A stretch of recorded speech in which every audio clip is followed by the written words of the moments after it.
आप ट्विटर पर दीपिका पादुकोण और आलिया भट्ट से ज्यादा ट्रेंड करती हैं। Really? मैंने देखा भी है।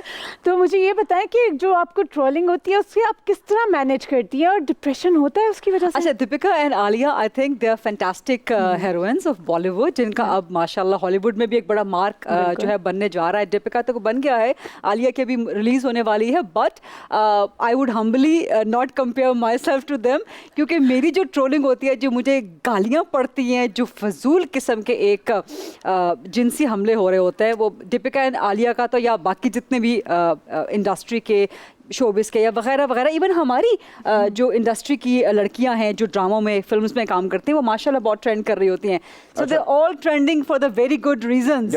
सो अनफॉर्चुनेटली मेरे खिलाफ जो ट्रेंड चल रहे होते हैं वो इसलिए कि एक सहाफ़ी और एक खातून, और एक वो खातून जो कि इंडिपेंडेंट है, ये बड़ा मसला है, बहुत मसला है हमारी सोसाइटी में। अहमद भट्ट साहब, you must be knowing that very well कि एक खातून इंडिपेंडेंट हो, आज़ाद हो, ओपिनियनेटेड हो और बिल्कुल अपना ओपिनियन देने में बोल्ड हो, डरती ना हो, झिझकती ना हो, तो वो मर्दों को पसंद नहीं आता। How dare she? Yes, how dare she? Exactly. ये आपके अंदर के मर्द ने बोला।